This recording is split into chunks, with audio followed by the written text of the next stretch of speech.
Win or lose, look how cool this is, look how far you've come. It's good to have that kind of moments. I've got my teammates at City Kickboxing, my family, my friends, and they don't look at me any differently. They just say, well, we'll just do it again, and they're proud of me regardless of what I'm doing. And I know everyone in Aotearoa is proud of me as well. So it is what it is. I'm not gonna beat myself up. There's not many people doing what I'm doing, and yeah, you just got to take it as a learning curve. So I've learned a lot from that, and I know I'm only 1 or 2 fights away from fighting for another world title. So I've got a lot of years in front of me, and yeah, the journey continues.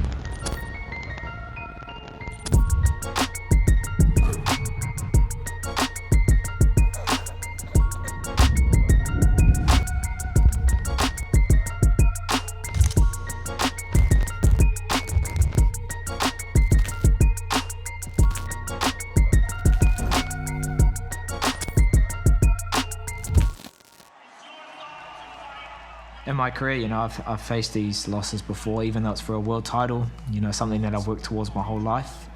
I'm not gonna let it deter me from where I wanna be and what I wanna be doing. Humble in victory, humble in defeat. He did what he needed to do in his hometown, but it just goes to show how close I am to this world title, And when I was in the cage after the fight, I accepted it. I didn't hold on to anything. I said, well, okay, we just run it back. It's one thing to be number 34 in the world and end your career and you never got close. But it's another thing to be the second best in the world and just be so close and not there. That's a different pain. And before that, I've only been involved in 2 guys winning the title. And we were successful both times. So that was completely different and foreign feeling for me to have someone get to that position and come so close, but yet to have it snatched away from them.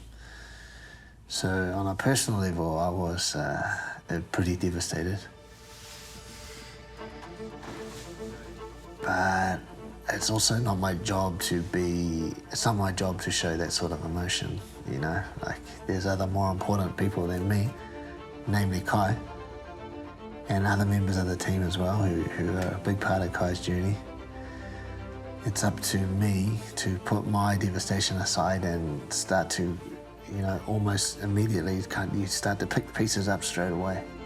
When people I care about and my teammates and friends are fighting, I'm one of those that squeeze something really hard and I'm just glued to the TV, and yeah, so I'm one of those. And then if something happens, I'm just I go full lateral and start screaming.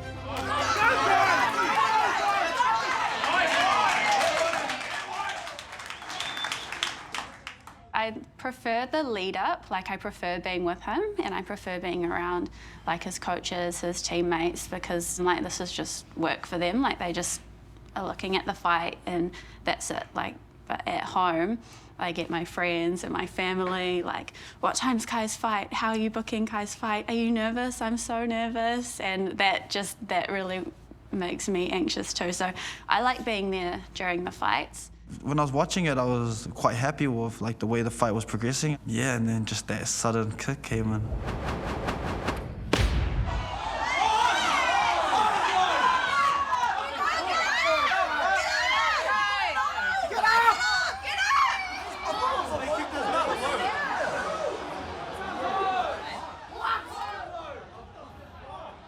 Win or loss, we've been through a loss before.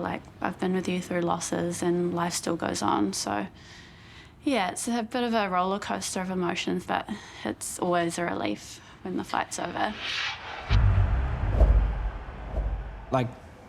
This being one of the biggest moments of my life, fighting for a world title and having, teammates fly all across the world, my family, friends, coming all the way to Dallas, Texas, over 30 hours of traveling just to come see you. You do think about it. You do think, there's a lot of pressure on me. There's a lot of expectations. I work with, breathing coaches that help you regulate being stressful. I work with sports psychologists that, we talk about mindset all the time. But that that kind of pressure is always going to be a lot. Stay relaxed, do your body scan, find your holding tension, let it go.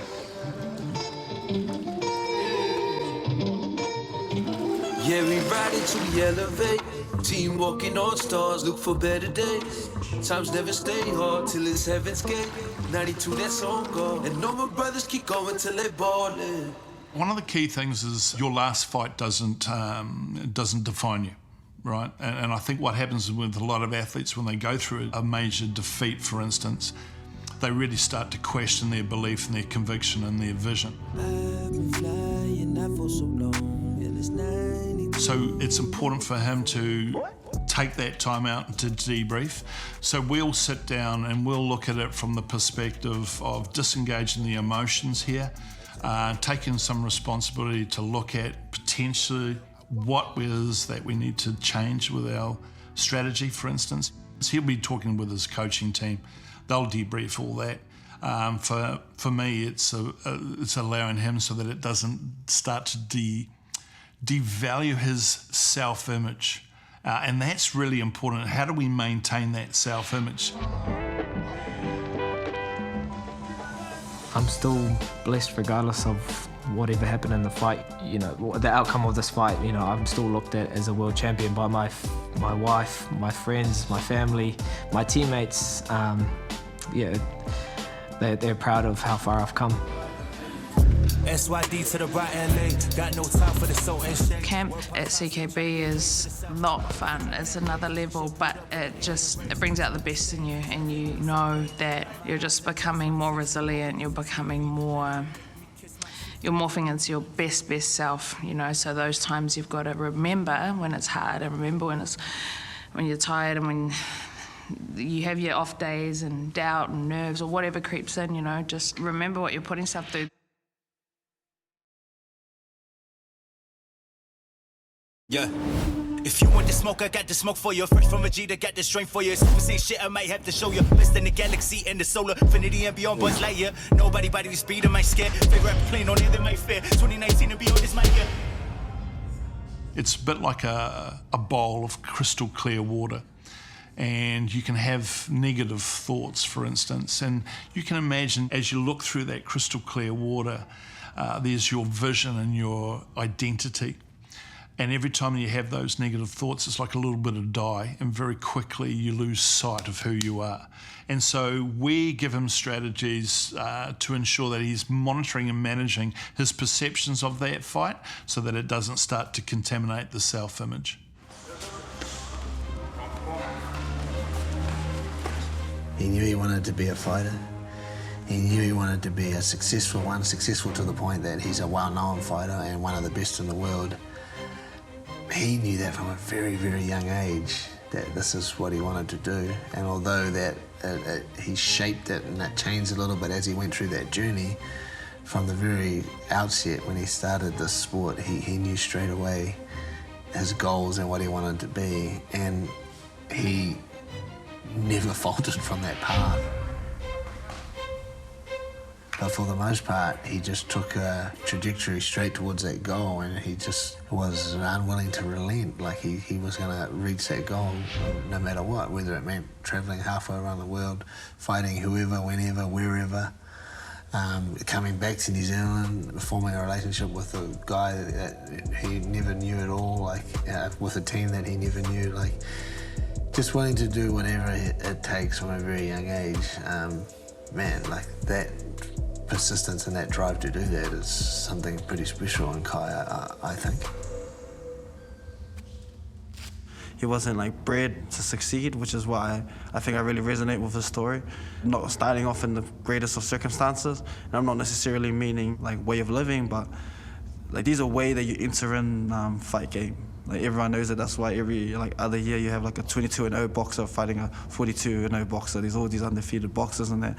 There's like a business behind it. But when I think about me and Kai, we came in an era where it wasn't really business, it was more about passion. Therefore, our records and our experiences don't necessarily reflect the character and the journeys that we've been on. He pushed shit uphill for the longest period of time to get where he is. Like he's had one of the toughest roads of any fighters that I've ever come across. And for him to be where he's sitting in the world with the elite fighters of the world from the road that he's come through, it's been just incredible to watch. Well, the main trials and tribulation that we went through was just getting one foot in the door. So he was a little bit misguided and took a fight that he shouldn't have taken. And he missed weight on that fight and he lost. And the UFC is an organisation that when they take you on, they don't like you to have a lot of losses on your record. And so we needed to build up his record again, get him a long streak of fights, of wins. And it's difficult to do that because you have to fight, when you get as good as Kai, you have to fight a high caliber of opposition.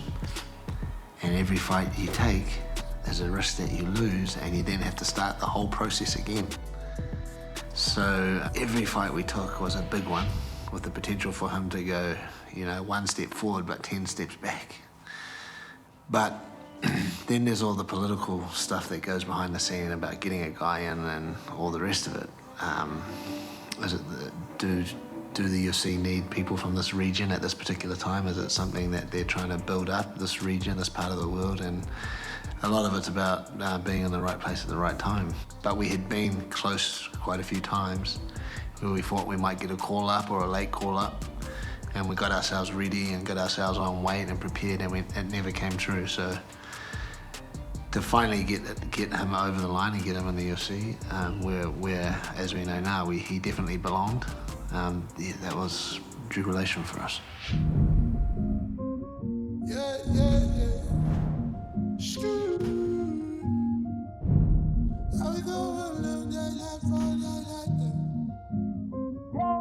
They say that we average, fuck them all till it's action.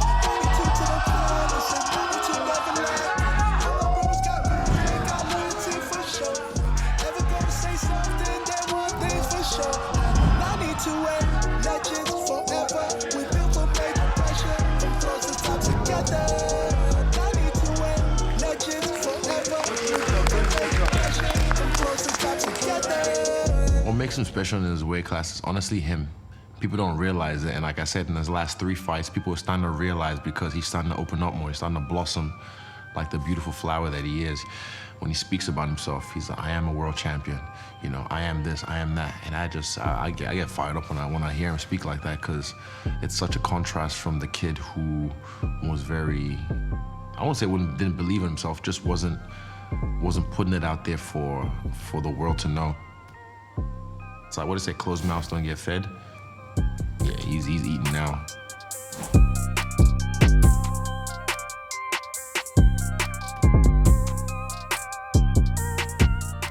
It's very hard once you get your fingers around that belt, you touch it, you smell it, you feel how heavy it is. It's very hard to ever forget that feeling. There's no quit in that man. That's a dog with a bone. If I was a betting man, my money would be on him getting that title strapped around his waist. And I am a betting man, so.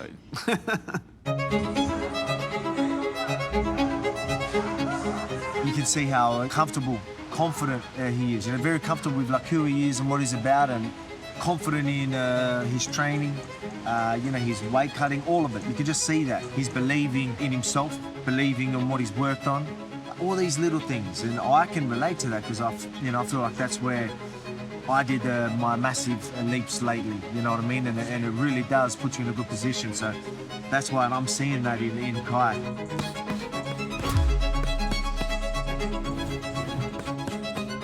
We know Kai is only 29 years old. He's just entering his prime in his career. Like, I'm 100% confident that Kai will become a UFC champion, and he belongs at the top. Each fighter goes through like their own journey, and their game matures as they fight. And this is where, you know, as you've seen even before this last fight with Moreno, the previous fights, this is where we can see how Kai's development as a fighter it's just reaching the highest level. So that's what makes me feel confident, is because we can see he's reaching his full potential, and with the skill set that he's got, the mindset that he's in right now, and the growth that he's been, you know, developing in the last few years, he's in the right place. You know, from here on, we will regroup and we will get there. I have moments, like if Kai's deep in a camp, or I don't know, he's away, he's just finished his fight, and then it's just me, I'm at home, you know, putting in all this work behind the scenes. Sometimes I can get a bit like, oh, like, how was this fair? Like, how, but I don't know, I guess we've been through it enough times now that I know that it does all work out, and the struggles and the work we're putting in those hard times, like once he does what he needs to do and we get some family time, like it's always worth all of that. My journey is what's inspiring, not me being a world title holder and me being a UFC world champion. You know, I'm a champion regardless, so my actions are my loudest voice, and that's why I keep just pushing for more. There's no limit of how far I can take this. I just feel so like loved by him. Like just we've been able to, you know, put our roots down. Like he's been able to buy a house, he's been able to look after me and like, you know, spoil me and son, and just ways that like we've never had this before. So it's just like really cool to be able to experience these things. We get to go on family holidays. Like we went to Mexico after his last fight, and that was insane, like crazy. I couldn't believe we were there. So yeah, no, a lot of things have changed. Like I'm just thinking back to when we were first together and we were swapping over flats, so we were like trying to figure out how we're going to split our rent and who's going to pay more rent, just things like that. But it's nice now not to have to worry about those things. The boys played every code that they could. They were into everything. I know he's a good sportsman and he's got focus. I just saw him on Instagram dropping dudes in like a minute. He got the bug. He realised that this is what he wanted to do. I met him years ago. I think he would have only been like 15. He was like, I'm going to go to Thailand, I want to buy a one-way ticket, I want to make it work. And you realise no one's really telling you what you need to hear.